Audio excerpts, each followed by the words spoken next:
As the sun sets beneath the mountain peaks and the snow glistens on the hill like, I don't know, the face of a over-glittered woman at a nightclub in Slough, it's time for yet another episode of The Appareil.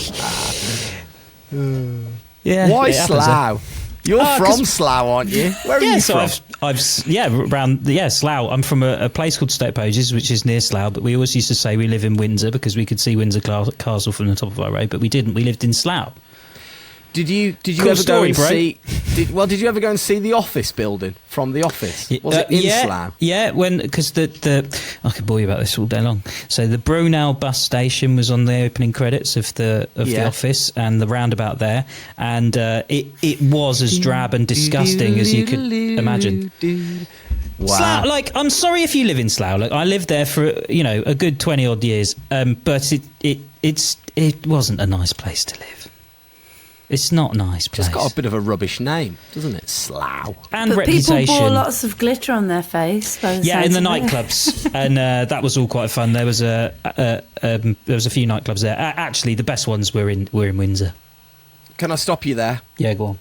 Because this is a snow sports podcast. This is the UK's, I would argue, Europe's, maybe even the world's premier snow sports podcast. And for all of our brand new listeners, you are welcome. My name is Tim Warwood, a former professional snowboarder turned BBC broadcaster. Mm-hmm. That man there is Ollie Peart, a snow sports journalist turned award-winning podcaster. And the laugh in the background is none other than Bristol's very own first Winter Olympian from the UK, first Olympian medalist, bronze medalist Jenny Jones, everybody. Well done. That's for our new listeners, because we are viral as heck, guys. Yeah, viral like a virus. God, we're like coronavirus viral. You had a rant, didn't you? And you had you aired some complaints. Now, for the avoidance of doubt, and mainly for social services, I do love my children. Yeah, of course you do. Yeah. A lot of what I said was tongue in cheek. Yeah, it was tongue in cheek. But future ski holidays will be just me and my wife and spa hotels. No, they will. It will. No, they just won't be any ski poles. Look. I'm British snowboard slalom champion, and I didn't start snowboarding until 15, and I used to holiday in Borth in Wales, so my kids will be fine. I've got a suggestion actually off the back of that I had this idea, and maybe I'll carry on through this. My favourite line from what you said was, "They don't even like pickles," and it tickled me so much. I just feel like we should get that on a t-shirt, and we can do it through one of those things where people can just order it, like to order.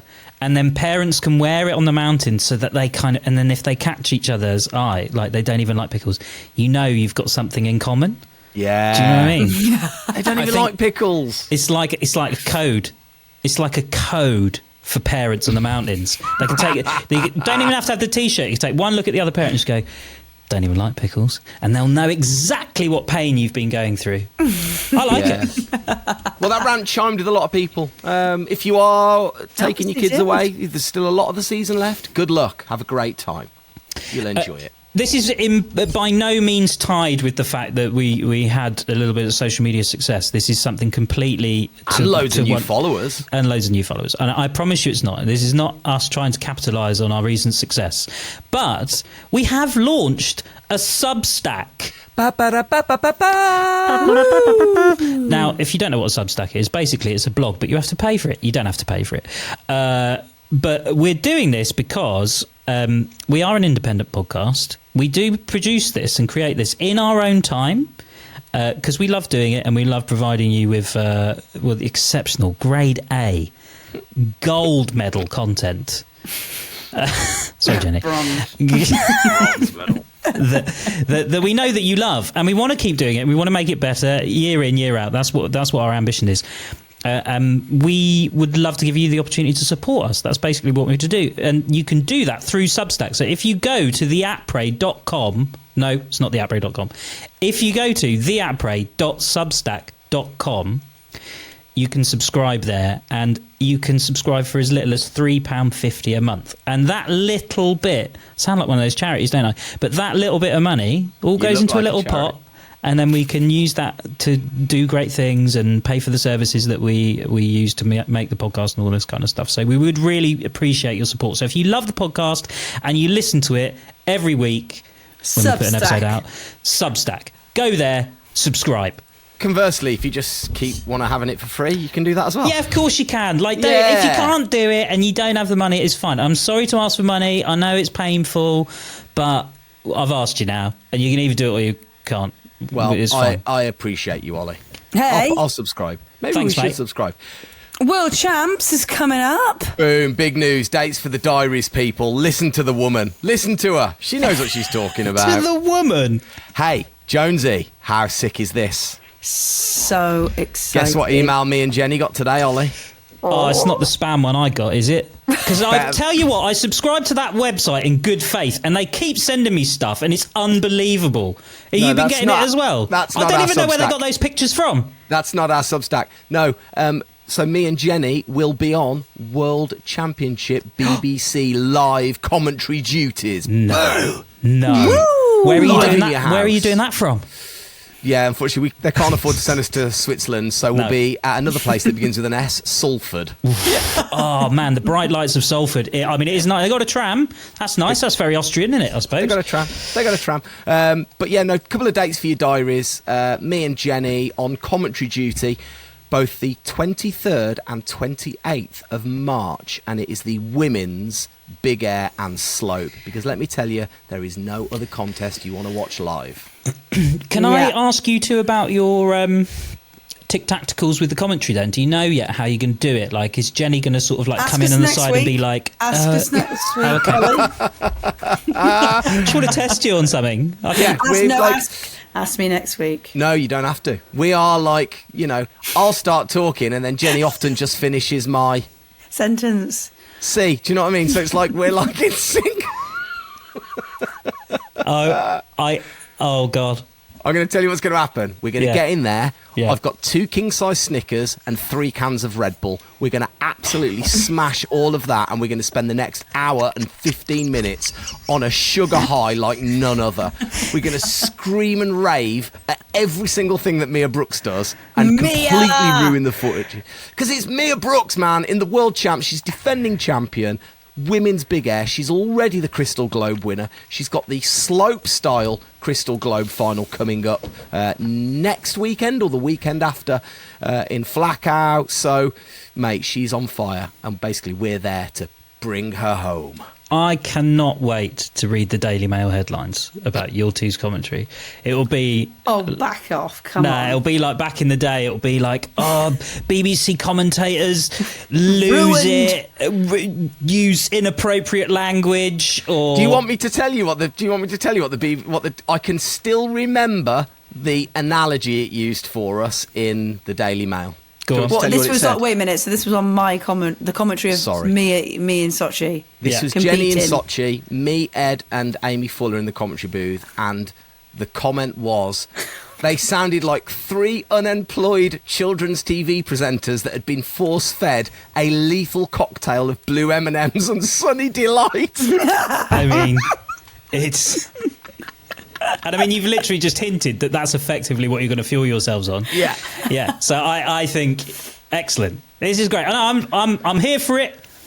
I want you in the nicest possible way. I want to hear you both drop the ball. We're gonna live stream it on our Substack. That's what we're gonna do. We're gonna live stream it on the Substack. No, come on a minute, Ollie. Illegally from the Tim BBC. has covered 3 Olympics since then. Thank you, Jenny. Yeah, and they've been brilliant. Yeah. I've helped a little bit on commentary, but I am going to say a little bit nervous. You're going to be fine, Jenny. You're going to be absolutely fine. It. Yeah, I do love it, but that's the thing is I've got to remember that I'm geek out about talking snowboarding. about it, not just there watching it. Jenny, going, little test for you. Little test. You're going to commentate now on me taking a swig from this glass of wine. Here we go. No, don't. Oh, come on. Tim can do it. Tim can do it. It is really awkward when people do that. They go, just commentate on this. A professional commentator wouldn't say that, Tim. Okay, go on then. Right. I'll start. And Jenny, you got to come in with the good side thing. So Tim will say the thing, and then you come in and you sort of say like, but I'm not yes, that's a brilliant. You are a professional now because the BBC are going to pay you to commentate on an event. So then you got to come in with the line. It's like sort of, I don't know, something like, yeah, that's a tactic that I saw in the 1999. Okay. Yeah, exactly that. Okay, here we go. Ready? Here we go. Well, the glass is going up here. It's glowing up slowly. There's a slight apprehension. It looks like a fantastic vintage.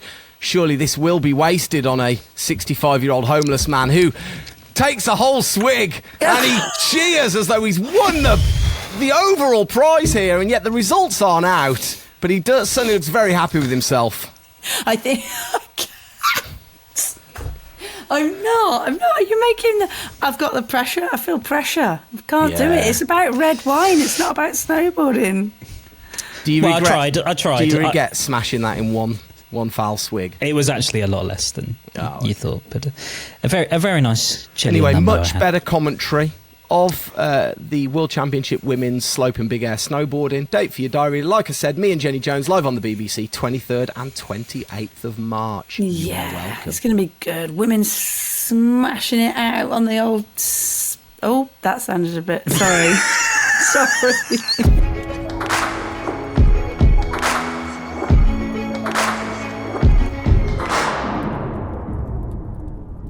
Do you know what I think will make a comeback? And I've been thinking about this since I was away with the kids, is the string from your glove going up your back and around your neck and down your other arm to the other arm. What do you mean it went away? It didn't go away. No. It hasn't got away for little kids. No, that's Jen, what I mean. I think you could still rock that. I think imagine a Jenny Jones, I've lost another glove kind of angle to it, and then you've got the gloves on the string. It's a string. Yeah, it's a choking hazard though, isn't it? So that's why. Because you just have your kids strangling themselves all the time. No, it's not for kids, it's for adults. Oh, hang on. Oh, who's that? It's Chemmy! Chemmy who? She ain't got no brain, that is why she's insane. Insane in the membrane, insane in the brain! It's Chemmy Alcott, isn't it?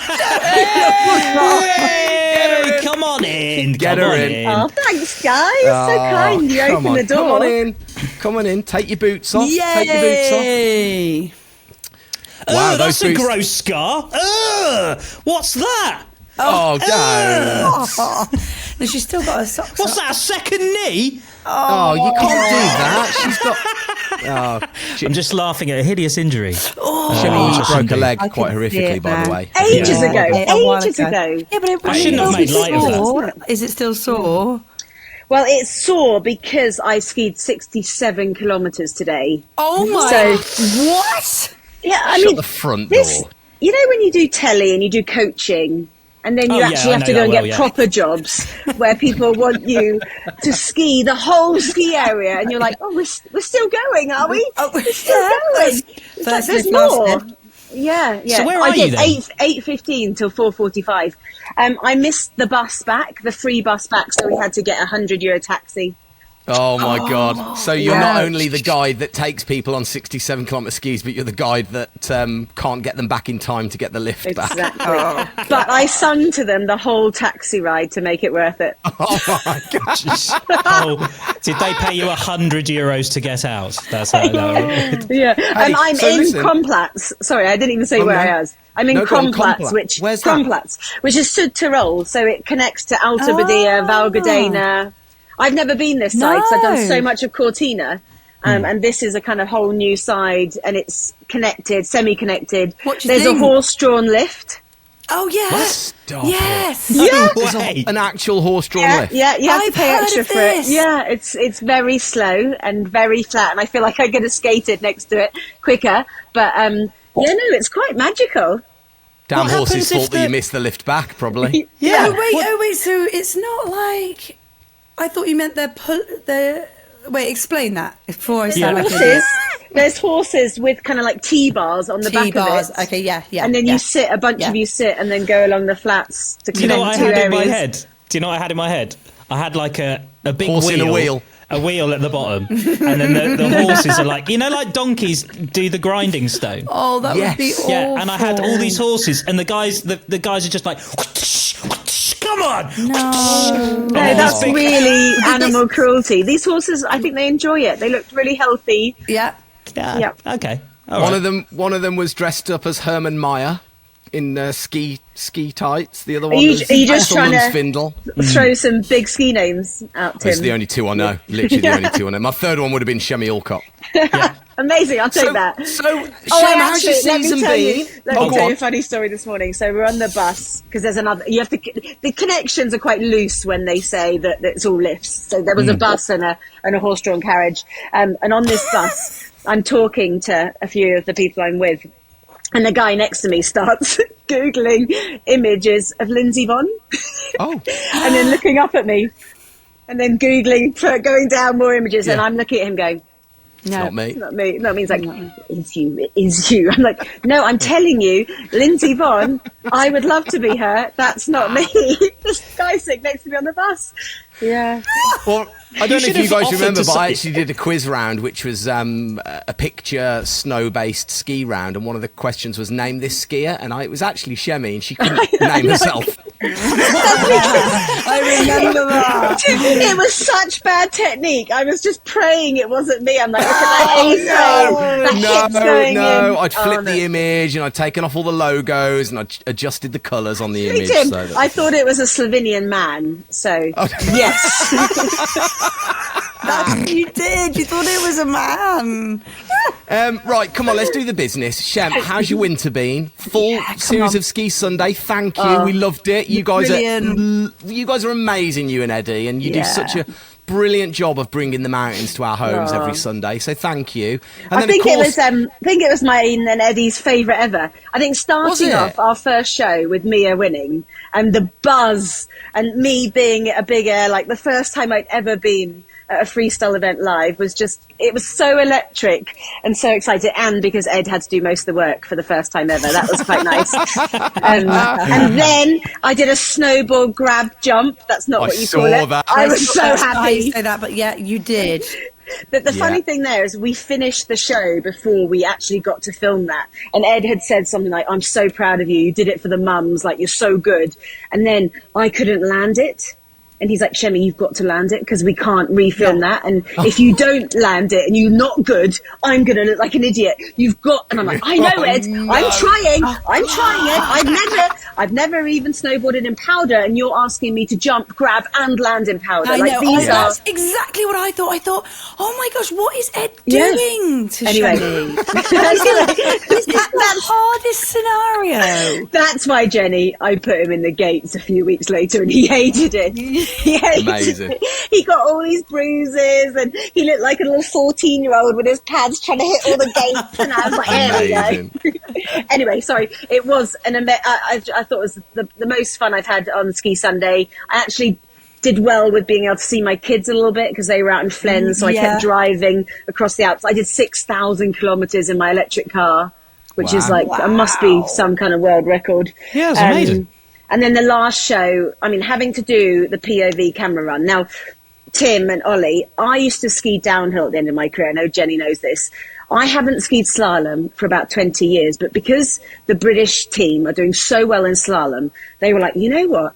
We need a POV. We need a person view of the slalom. And I'm like, that's a great idea. Who's going to do that? And as they're all looking at you, attaching the camera to your helmet and your skis, you're like, what? 20 years since I last skied slalom. It was 74 gates on ice. I mean, Jenny, is the most nervous I've ever been. How icy is that piste? Were you first out or you last out? I was first out. Oh, my God. I mean, I don't know what would have been worse. But, I mean, I spun out on the third gate and we had to change the camera angle so that no one could see that. And then I did, I'm not sure I should say this, but I did actually miss a gate at the end and we had to re-edit another turnabout. Don't worry. That's all right. But it was so hard. It was so hard. But I love the training for it. You know, training and then being in that race environment was very different. But that last show was just lovely because did a couple of interviews, quite profound interviews with Michaela Schifrin, talking about post-traumatic stress from a crash she'd had and actually, you know, understanding that it's so much more mental than we think. And then Lucas Brathen, who's changing the game of what it is to be an athlete and talking about all of his fears and insecurities. And then we had the British guys, 3 of them, just skiing so well. Laurie actually straddled second run, but Dave got the best finish we've had for a long time. And then Reece Bell, who's Graham's niece, was absolutely incredible. She actually almost won the second run to the last split. So we had just a whole weekend of Brits just smashing it. So Amazing. We started with Mia just killing it, amazing, and then ended with just the whole team coming together and elevating that performance. Oh, so did it make you it feel was lovely, really excited as well? Yeah, and then Dave talked and then like threw the ode to his wife. I saw you crying. I cried. Saw you crying. Oh. We all saw it. We all saw you crying. We talk often about like sort of like the grassroots of snowboarding and how that's doing, and like you've mentioned Mia before earlier, and but like how is it in ski racing? Like are the up and comers, for the Brits, are they looking good? Like, is it a promising group that are coming up, cohort coming up? Yeah, the Carrick Smith just got gold medal in the under-18 at the Junior Olympics today. Oh, wow. Yeah, again, defended his title, which is amazing. Wait, in what racing? What was he doing? I think today was giant slalom. And there's one more race, but yeah, so they've been amazing, the European Youth Olympics and the World Juniors now. So it's just, there's so much talent, but it's not that far away, Ollie. We're talking like the next decade is really, really exciting. We need to bring a bit more support into the women's. I think the women's program there's quite a lot of women doing their own thing in different teams, and what would be great would be to bring them all together. But obviously that costs money. But I think it's boring talking about lack of funding, isn't it? Mm-hmm. But the fact is the talent is there regardless. And almost maybe the talent's there because of it, because it's that chip on the shoulder. When I was growing up, I was obsessed with athlete autobiographies, and it seemed like everyone who was winning shouldn't be winning, like they'd had to overcome something. And I feel like this British grit that we're all showing, all this youth talent is because people don't expect anything. They haven't had it easy with just all the support. We had Truth Smith, who's from the Canadian team, and we were comparing what it would have been like for like the GB team in terms of funding compared to the Canadian team, and it's like, whenever in any British sport, to be honest, have you heard people go, do you know what, we're funded pretty well actually, we've got our facilities are amazing. It's just like it just doesn't happen. And then this in turn, Tim, is worrying me because Eurosport is now just completely finished. Discovery TV are now charging £30.99 a month for you to watch any live Wait, so winter I'm not sport. Up on this, sorry. Can you just... this is brand new, on, Jenny. Let's give it the big dun, dun, dun, dun, dun. Oh, wow. So, Eurosport has become a part of Discovery. So the beast, the sports broadcast beast that is Discovery, has bought up, or swallowed up, I should say, Eurosport. So what would have been a £9.99 a month subscription to skiing, to snooker, to quite a lot of minority sports, your ski jumping, your cycling, exactly, has now all been swallowed up. And if you as a viewer of those single sports want to watch and continue to watch those sports in the UK live, then you're going to have to subscribe to £31 a month. All but 1p. I have a question. But just for all of them, so you get all of them. There's a lot of sports in there. But generally, you probably only want one of them if you're a specific one. I mean, I genuinely am challenged with that. Now, I love skiing. It's my profession. It's my passion as well. But 31 quid on top of all the other stuff like Disney and Netflix, everything. It's just, that's a lot. It's too much. It's really, and I put out, this is where Tim saw it, I put out on my social media to say, how's everyone feeling? I have got 200 comments of angry people, and I shared 7 of them, but it is disastrous. No one is going to continue to be able to support live ski racing. Genuine question, ties into what we were just talking about. Okay, so you're paying 31 quid or whatever it is a month. how much of that will start getting any of that funding? Will any of that funding make its way back in? Is this a joke question? That's a joke question, yeah? No, because you're not that stupid, Ollie. No, I asked you the are question. not that stupid. It would be really good, Ollie, but that's not happening. No, I listen, can tell you. Zero.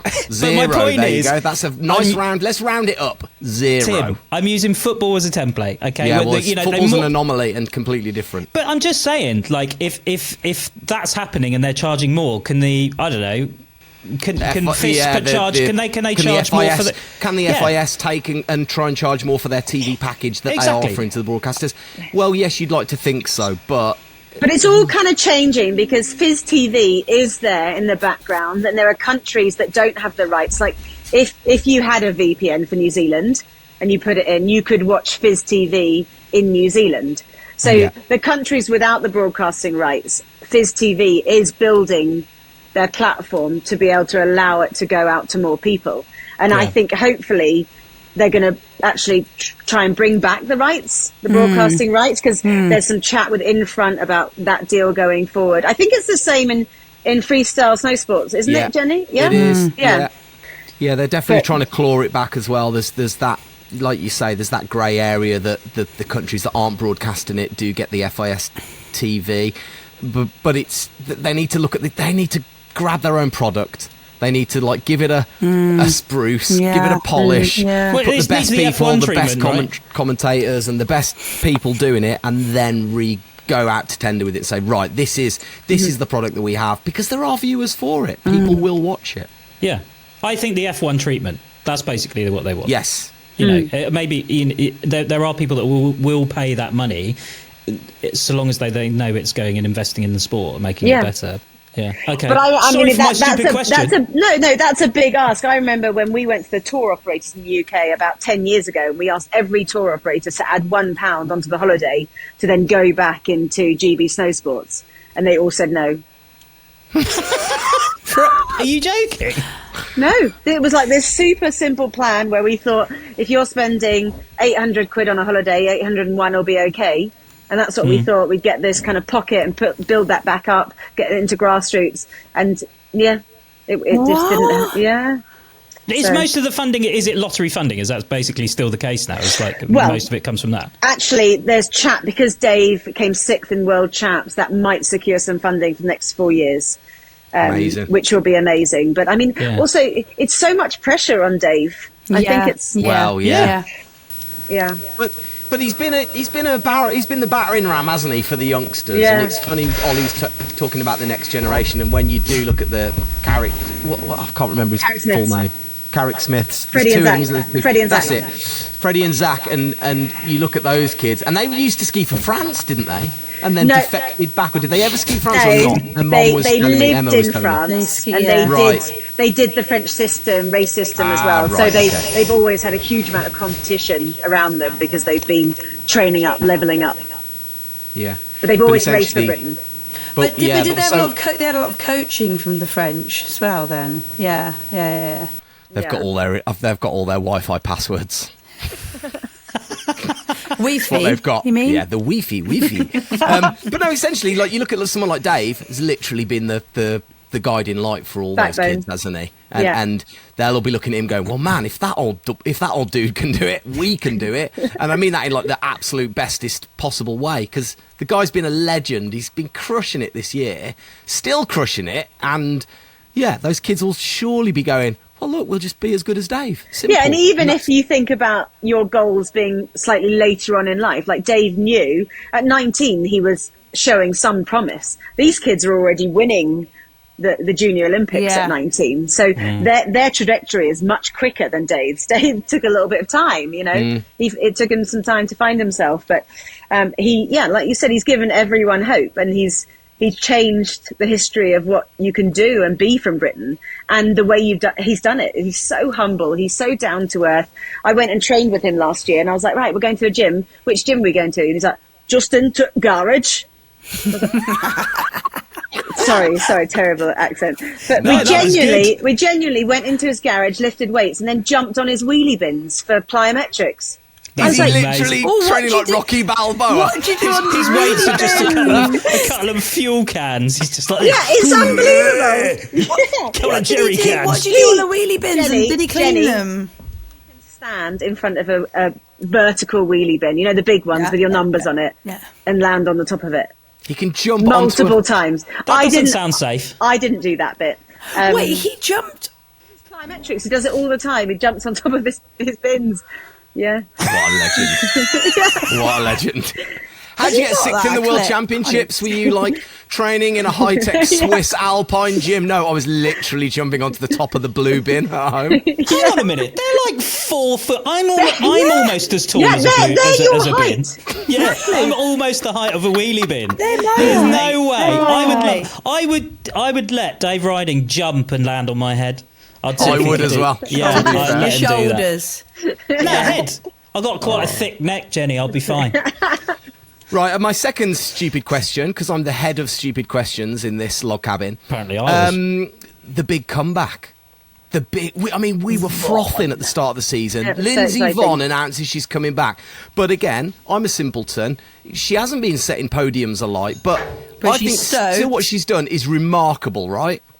Do you know what? I couldn't believe how many people were negative vocalising, and we're talking legends of the game, Sonia Neff, Bruno Kernan, saying, what is she doing? Like, they vocally came out and said she shouldn't be doing this, and it really upset me, because her body, it's her life. Who are we to say what she shouldn't do or should do? Damn right. Now, the thing with Lindsay Vonn, the last 10 years I raced against her, she was breaking records every time she came down and won. But you didn't see, when the camera turned around, she hobbled out the finish area. She was in immense pain, but she raced through it the whole time.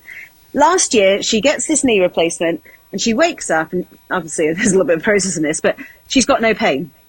And so she thinks, what do I love doing? I love skiing. I'm still fit and strong.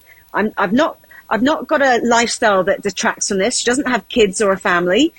I'm gonna do it again. And people are just focusing on her results, of which she did have a 4th straight away in St Anton, and she's had a few crashes and everything. But what she has done is she has reignited the understanding for speed in that women's US speed team, because it's infiltrated into the young girls. You should see the young girls now. They are winning. They are tapping on the door. You've got Breezy Johnson, double world champion, but you've got a massive crew of girls because of Lindsay who are shining, and she's done that. And people are just looking at what she's done for herself. And actually, that's not about that. She's giving back in so many ways to this sport with her foundation for young girls, getting them into sport, not just skiing, and then coming back into the team. And so I think it's remarkable. And do you think her return then has helped them? Is that what you mean? Yeah, massively. She's like player coaching them. She's like telling them all these secrets to the hill, and they're all beating her, and she's still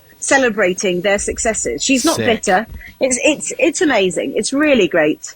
But the one thing I'll say is there is a bit of sexism as well, because all these people who are anti her comeback were really pro Marcel Hirscher's comeback, and I'm like, right, why?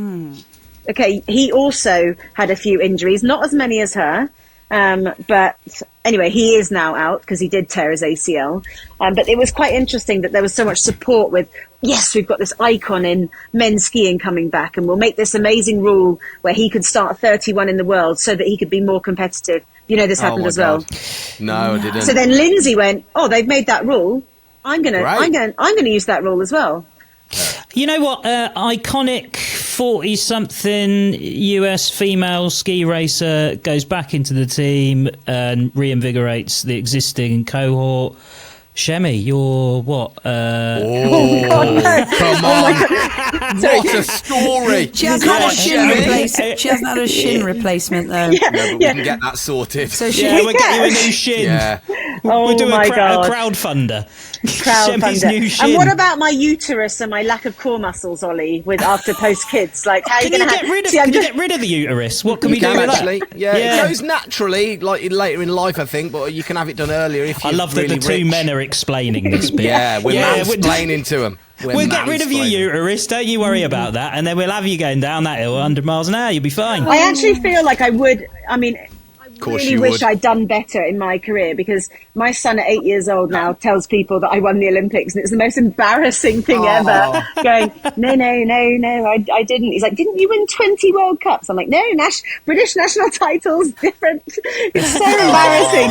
Correcting him all super the time. proud of you. Yeah. Yeah. I've told my daughter that I won the Olympics. Does she tell everyone as well, Ollie? I hope so. That's what I want to happen. What for? What do you think I would have won the Olympics for? Look at me. Archery.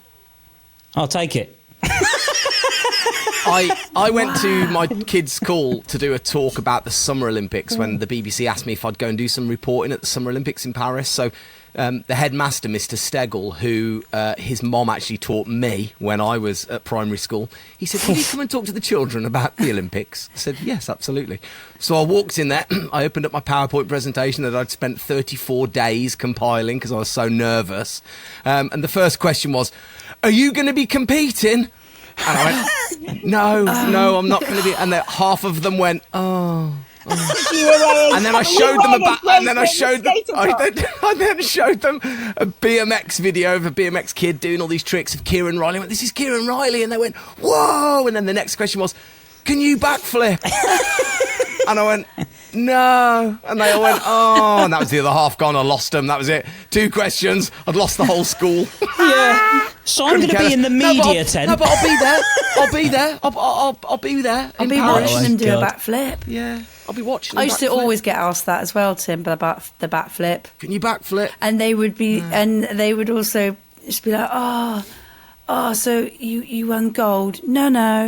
This, it looks gold, but it's bronze. It's bronze, which is third. We're not giving you any sympathy. You've got an Olympic medal. You're an absolute legend. Yeah, you are a legend for that. Actually, I get asked how much blood I lose from my leg when I crash and stuff like that, and you get asked about medals. Jenny, have you ever, that old cliche of an Olympian being on the side of a box of cereal, have you ever been on the side of it? No, that would have been so fun, wouldn't it? That would have been cool, isn't it? Yeah. What about a post box, or were you before that era? No, I didn't get the post. That was the summer, wasn't it, 2012? But I was bronze, I wasn't gold, but I've got a plaque. But She's got a plaque. Remember I told you guys this? Yeah. But they didn't put it on the side of like a wall. They put it on the ground. It's on the ground. Where? No, that's like the Hollywood Wall of Fame. Well, yeah, but you get dogs weeing on it probably, and people I don't know. I can't even face going back to have a look, because what if it's, been destroyed? Right, we're going there. The three of us, we're going. We should go there. We're going to go there. Things to and do we're going in to record Bristol. an episode. Yeah, it should be in the We'll clean it off. We'll take some cleaner. Things to do in Bristol. Oh my God, yes, please. Can we do this? This sounds like such a fun day out. Right, so listen. A flash mob of people snowboarding around it and then create loads of excitement. Yeah, and then we get some fireworks. Oh, it's going to be so good, Jenny. We'll do something. Yeah, we can do something. We do that on an anniversary, the next anniversary. Oh, you just missed that last year. Yeah, 10 last year. So 12 is great anniversary. 12 is copper, isn't it? Or bronze. 12's bronze, isn't it? Next year, bronze anniversary, we'll go stand at the floor plaque. Yeah, there we go. Are you excited for next winter? I mean, I know I'm jumping ahead, Chemmy, with that, but so excited because I think we're on site. Might not be in Manchester, might be in Cortina. Oh my goodness. Oh gosh. You've got to be on site for the Olympics. That's for the BBC, are you going to take your whole family? Yeah. No, Jenny. No. They'll be on half term. They'll be like, trying to do backflips into airbags somewhere in Lavinia. I'll send them there. Really excited about next winter. I think we might, this is just Ed and mine's chat, but we're trying to put out there that we're starting Ski Sunday before Christmas, a couple of shows, so that we can build a bit longer. But that was my next question: are you going to get all of this? That's Ski just Sunday? Ed and I talking about that. So we have no power. Love it. No. And what's your plans for the rest of the winter now? We're still in March. Maybe in March, got all of March, all of April. Yeah. What are you doing? Where are you going to be? I'm out in Italy now. I go home for a couple of days and I leave March the 8th and I come back home on April the 28th with Jenny Jones after snow camp. And Tim, sorry. Maybe. Oh no, okay. I can't make it. I can't make it no. this year. Can't make it this year. I'll put on your accent and your suit and run around like a willy There is no need Like a for willy. two people with the same energy there. Like Please, run around like a please willy. do his accent whilst being a willy. Guys, T-Wow here. But yeah, no, loads of work coming up. Loads of corporate hosting. I've actually got 2 days in Whistler. Wait, no, hang on. Yeah, I'm not glossing over that, right? Because corporate hosting is a world that fascinates me, where you have to go along to, like, I don't know, some concrete convention or whatever. Or Whistler. Or whatever. But what corporate things have you got? Can you tell us? They're skiing. They're skiing. Oh, so damn it. I want a really boring one, Chemmy. I want, She like... must have done some like that in the past, though, Ollie, I'm sure. Yeah, the International Like Pharmaceutical Conference. Yeah, Yeah. like something really dull. Yeah, I've done some pharmaceuticals. I did AstraZeneca in Rome. Yeah, good. I've had And that. I had two of them. I was kept in a room downstairs for 4 hours because I was this special guest who no one knew who was. But I couldn't even go to the bathroom. Like, there was nowhere for me to go because I had to pop out. And they I were love like, that. yeah, who's she? And I was like, oh my God, I've just been hiding for 4 hours and I could have been walking around doing absolutely anything. But I quite enjoy them. I try and make it very surprising. But most of the hosting is skiing and going après ski and doing yoga in the morning. That's and rubbish. Yeah. But weirdly, my Whistler job is with a company from Texas, and I had to be interviewed for the job, and I did this interview, I got the job, and then I messaged them saying, "Oh, do you want me to ski with you as well?" And they replied back saying, "Oh, can you ski?" What? And I was like, "Oh my God, I just got a job completely on my banter ability, not to do with anything." That's good to know. Yeah. They Of course didn't you know are. I could ski. How amazing is that? Shemmy, we've taken up enough of your time. Yes. Also, your people that you need to guide are waiting outside. They're freezing, so you need to go and take them back down to the bottom. Thanks for popping in. Lovely to see you. We love you So loads. good to hear from you. Oh, so Take it nice to easy, catch Shemmy. up. Bye, guys. Bye. Bye, Shemda. Bye. You know how Chemmy just said she's gone now, but you know how she said she got mistaken for well, no, Lindsay she just Vonn. got the job off being yeah. And I was like, did I got this message the other day, and they were like, oh yeah, we'd love to have you involved in a small part in Paramount. And I was like, sorry, what? Paramount Movies. And I was like, whoa. So this email came through and I was like, whoa, cool. Maybe it's like some sort of cameo role or something like that, you know? Can't have been for your acting ability. Yeah, I've got Yeah, I was confidence. like, okay. And I started reading the script and I was like,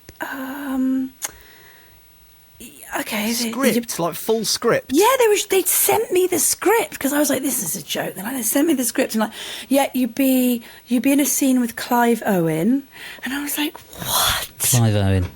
And I was like, okay. There was who was the other famous actor in it? I cannot remember right now. And I was God, like, Clive Owen. you'd be a presenter and you'd be interviewing on your show, a presenting show, and it's all about this murder and everything. And I was like, what is this got to do with snowboarding? This is weird. And I went back to my agent and I said, hey, have they got the right person here? Because they were wanting to send me to Canada, out to Canada to film there for 3 or 4 days. And I was What like, on earth? yeah, all right. Well, do we want to? And I was like, no. And I scrolled through and I was like, no, I think they've confused me with Jenny Jones, The TV 90s presenter in America. Talk show. Oh my God. I love that. I was like, oh my God, we should just go anyway. And when I get there, they'll realise. Hey, I'm here. They'll give you the part. You'd be fine. You'd do well. Anyway, it was an absolute shocker. But yeah. Oh, who's that? Wait a minute. We've had our guest. Who's that? Yeah, definitely wouldn't have you for the acting. Hello, my name's Tom. Tom? Tom? Tom who? Tom who? Hi, it's Tom Arthur here. I'm a groomer. I thought I'd pop by and talk to you. Oh, it's Tom Arthur! Oh, come on in. Come on in, Tom. Take a seat. Oh my goodness. You can't say wait a second, hang groomer. on. You can't say groomer. No, I was going to say, normally you don't invite someone into your house when they've introduced themselves as a groomer. It is a bit of a red flag, but it is a we're red going to flag. cover that up today. Yeah. Okay. So you're not a groomer, in the sense that you groom people. You're a groomer in the sense that you groom slopes. Well, who do you think owns the snowcat sitting out there? Oh, how did you get that there? Oh, I didn't even notice the big orange light flashing on the top. God. Wow, we've got a real life cat driver on the show. Amazing. If Wilbur was awake now, he'd be like your best mate. Just like dig. He loves a bit of dig. Yeah, anything like that. He's got Start from the start. How on earth did a man from Milton Keynes end up a snowcat driver in Whistler Blackcomb? So I started in Milton Keynes. I really just used to enjoy building park and shoveling, and it's a lot easier to shovel stuff when you have a diesel engine behind it. So that's kind of how I got into it. I just so you literally started at Escape in Milton Keynes? Yeah, no way. So when was this? What year was this? Around 2010, I guess. 2009, 2010 maybe, something like that. So yeah, quite a while ago. Started back there. Did a bunch of time kind of building the parks and building race courses and stuff at Milton Keynes. And then, I think I've got a good claim to fame here. So once we had an event, and we used to build all sorts of stuff. Like we'd get lights from the council and build like street setups. I don't know if you ever remember any of that stuff. But you used to build really sick setups and do a lot of stuff. You turn off all the lights inside and just light the features and jumps so we and used to do proper stair sets. Good stuff like that. Yeah, it was really cool. And once we had this like wooden hut, I'm not really sure how it came about, but a toilet got put in there, like a real porcelain toilet. And I don't know whose idea that was, but I remember when we were taking it out, I put it inside one of those rubber rings and sat on it and rode it all the way down the hill. And that was one of the highlights, I think, being a Milton Keynes to me.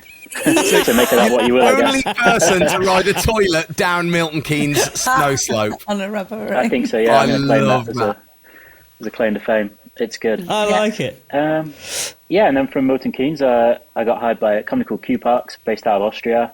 So I did a few seasons in Austria, 5 years, I think. Went around Solden and Kreuzberg, Innsbruck, sort of stuff like that.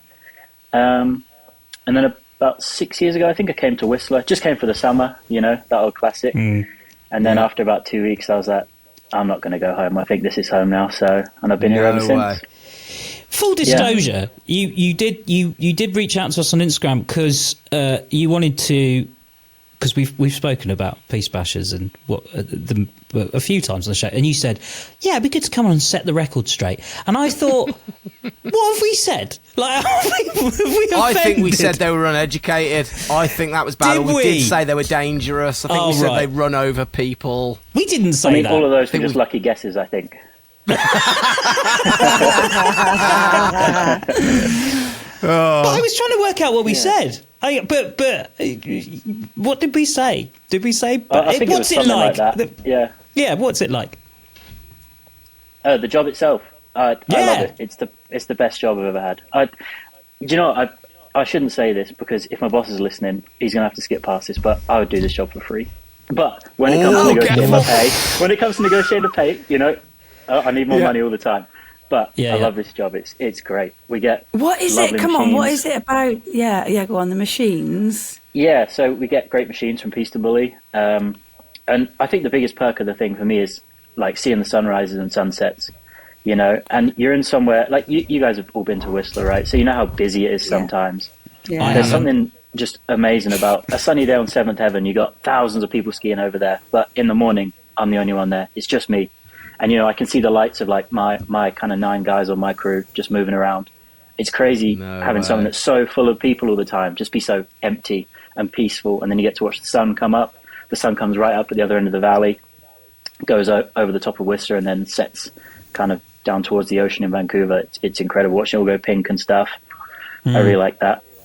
And just like, obviously being creative, getting to build things like building the park here at Whistler Blackcomb. And we did a show called Fire and Ice. It's really cool. So every Sunday in the village, we'll build a jump from scratch, completely from scratch. We'll build a landing, a jump, and then we'll have a load of people jump through it, and they'll jump through a ring of fire, and there's fireworks. Sick. And that's awesome. That's the kind of thing I like. It's like it's nice taking a job that's always so private and almost secret, like at the top of the hill, and bringing it right down into the village and letting people show. So like, well, it is. It's You really just cool sort to of be able to share that. you just appear at night, and there you go. You do your thing, and then we can all go up and enjoy ourselves the next day. But do you not? Does that, like, working on that schedule, and also I don't know if this is right, but largely on your own, isn't it a bit like, I don't know, a bit difficult? Do you know what I mean? You kind of, I mean, I don't know how many hours you're out there on your own for, but it sounds like it could be a bit of a lonely experience. Yeah, so we're there for 10 hours a night, and you're on your own, like we say. So you got, podcasts and audiobooks keeping you going. Yeah, nice. And I'm definitely steering away from the true crime sort of thing. I put one on once and then drove out into the glacier. Never again, man. Being out there at 3 o'clock, the full moon, and then the killer looked through the window, and I'm like, God, you're out. The chances of there being somebody out there at that time of night. No. No, it's horrible. You can't even lock the cabs, can you? Can you even lock your cab? It's all glass as well. They can easily break. A madman could easily break into the back with a hammer, couldn't he? And come and ravage you. Don't you might be going out tonight? Anyway. Yeah. I mean, you must have. Have you seen some, like, what's the weirdest thing you've seen when you've been out? Like, animals? Yeah, the animals are the best. Like, in the summer, I work in the mountain all year round, so I see a lot of bears, and there's a whole family of deers and stuff, baby rabbits in the summer, the eagles, all that stuff. In the winter, we see a lot of, like, pine martens, white rabbits, really cool. Coyotes are my favourite.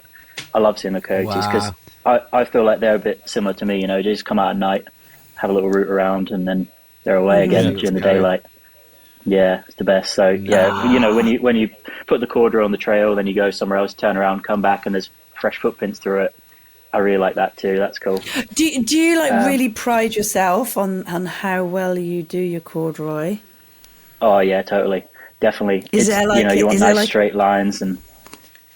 Yeah. Let's talk about the corduroy. Let's talk, because I think it's something. It's the privilege of the early skier. The early skier and snowboarder is the corduroy, and I will get slated for saying this, but Europe can't do corduroy. It just can't. Like, not the way that they can do it in North America. Whether it's the snow or the machines or the operators.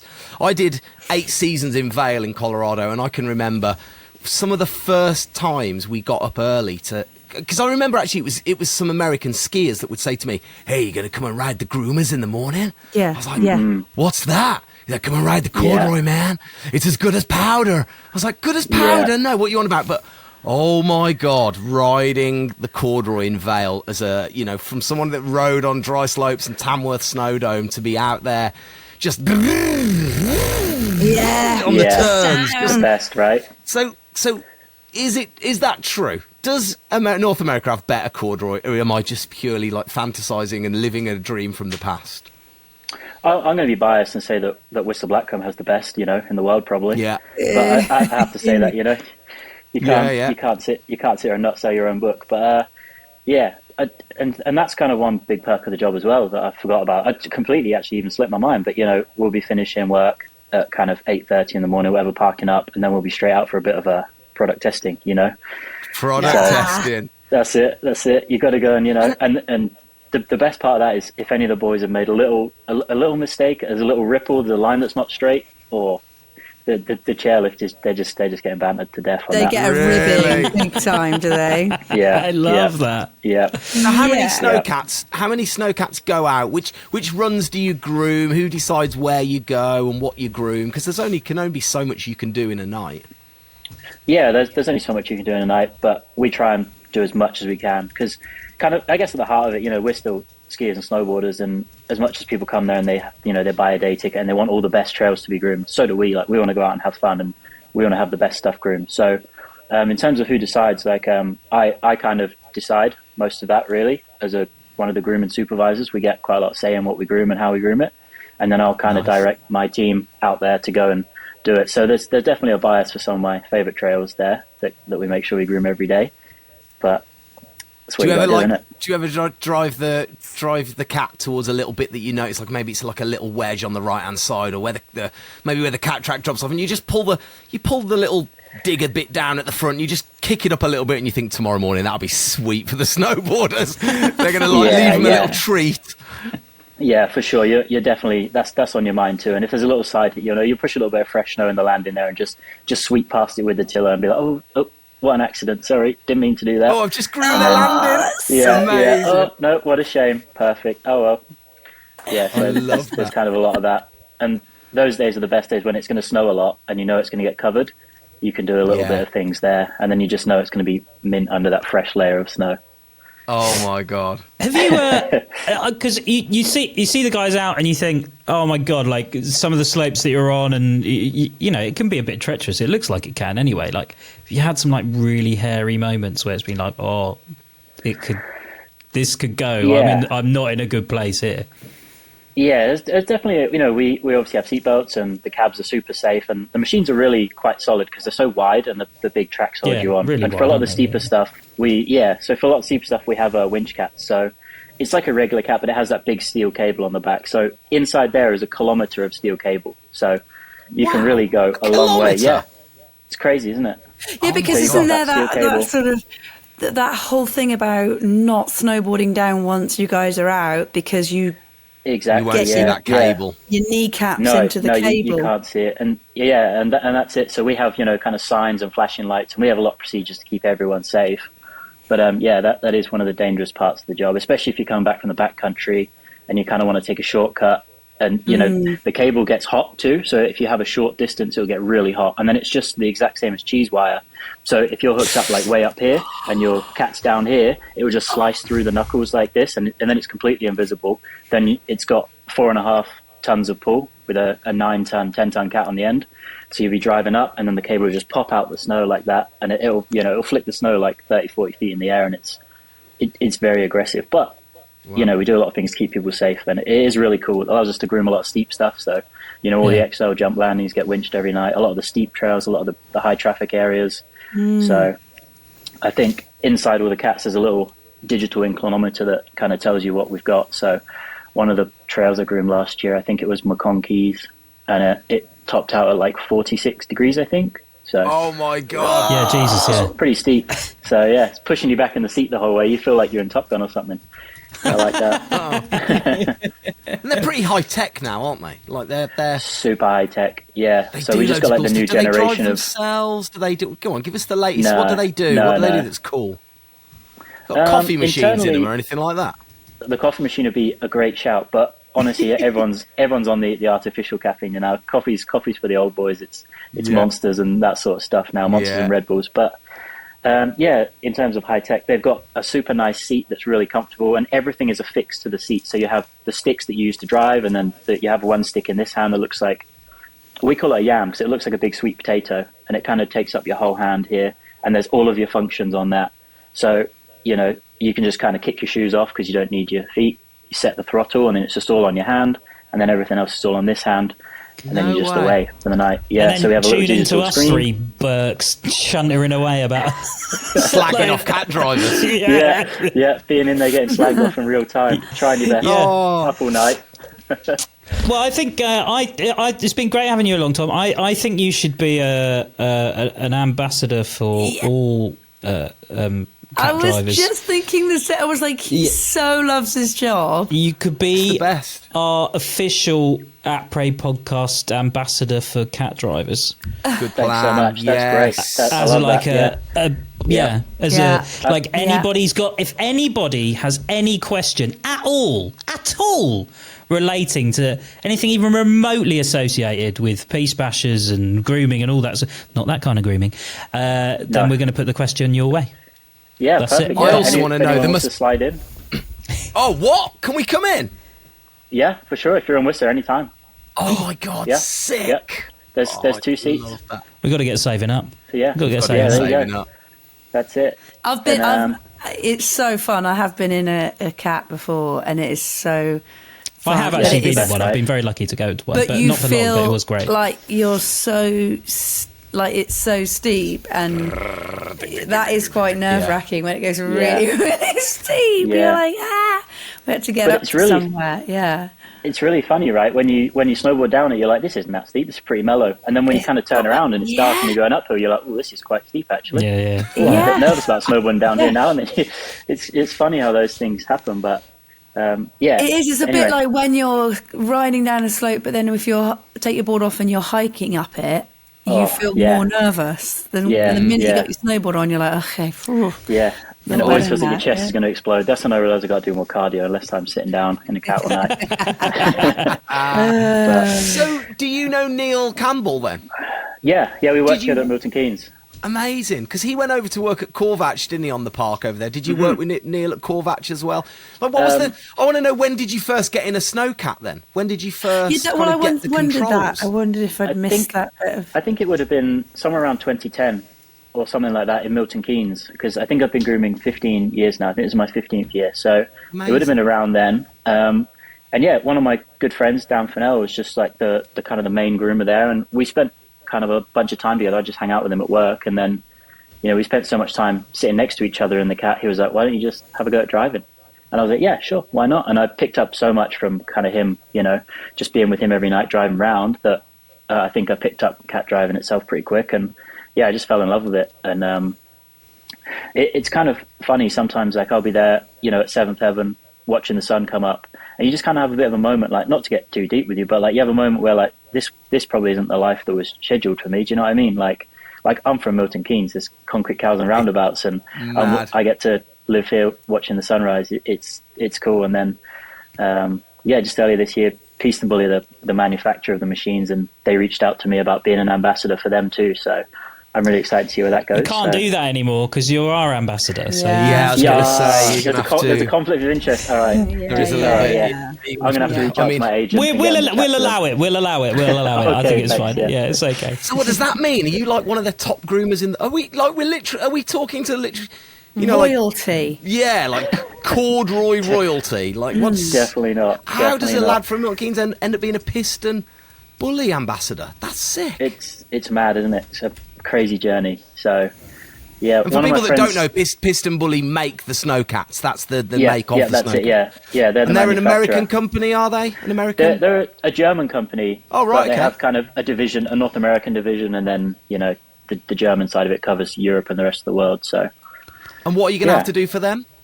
I'm not exactly too sure. We're still kind of in the early days of it. So it was only like 2 weeks ago they approached us with that. But I think it's going to be kind of going and talking to resorts about snowcats, and hopefully doing a little bit of training with kind of newer operators and stuff, and all of that sort of stuff. Just they're doing that new thing as well, aren't they? You're going to be in a snowcat calendar. Yes. That is what's going to happen. And later on in the year, they're doing the world's longest snowcat jump, aren't they? So you'll probably be signed up to jump that. Yeah, it's over the Grand Canyon or something. I don't know. You'll see. I'm going to have to talk to my insurance provider, I think. Yeah, I'm not sure if I got coverage for that. Oh, mate. Oh, well, listen, thank you so much for popping in. Do you need any... What does it... Is it diesel or is it... What does it run on? Yeah, what do you need? Diesel still? I've got loads of diesel. Yeah. You got loads of diesel. Okay, you'll be all right getting down. Can you do me a favour? Can you just go once around the log cabin here and just flatten down, because we've had so much snow this season. That'd be great. You can barely see out the windows. So no problem. I can clear the windows a little bit. If there's any left over, I'll get you a little garden kicker as well, and then that'd be fantastic. Thank you, Tom. Perfect. Thank you, Tom. Cheers, Tom. Thanks so much. Thanks so much for having me at the log cabin. Cheers, Tom. Cheers. Bye. Oh, Tom was nice. That was cool. I liked hearing about that. I didn't know what to expect, if I'm honest. Well, do you know what? You said it, Jenny. It was so nice to hear somebody... Isn't it nice when you hear somebody talk so passionately about what they love and their job? Yeah, that was it. Shemmy's the same, though, isn't she? Yeah. She's so passionate about skiing that you can't help but get swept up in it. I don't know. I don't know where she gets her energy from. I just don't know where she can muster that up from. From a mountain rescue. Swiss Mountain Rescue. Available in all... We're not allowed to talk about that. No. No. We'll talk about it another time. Well, that's that then. Don't forget that if, like American country and western singer Matt Mayer, you have a question burning in your soul... What are you talking about? He sang a song, didn't he? Matt Mayer sang a song, A Question Burning in Don't even know Your who it Soul. Then it's simple. Drop us an email or a voice note to the aprepod@gmail.com. You can also, like Matt Mayer, who is it? I don't know. Follow us on Instagram. Does he follow us on Instagram? No, I don't know. I don't even know who he is. I don't know who he is. You can leave us some voice notes as well. I will say this again. We were going to get round to some of the questions today. We haven't had time. I'm sorry. We will get to your questions. I promise you. And please do subscribe. Subscribe. Leave us a review. Subscribe. Yeah, come on. We need some reviews and tell your mates. That's the other thing to do is tell your mates. Thank you. Yeah, tell your mates, and we do need those reviews, so yeah, just go and leave them there. Oh, welcome, new listeners. We'll see you all next week. Hey, when's this big? You were saying... I can't believe I've come to the end and I can't say it. We haven't got time. You said to us there was a big name coming on. Who's the big name? Not telling you. Bye! Bye!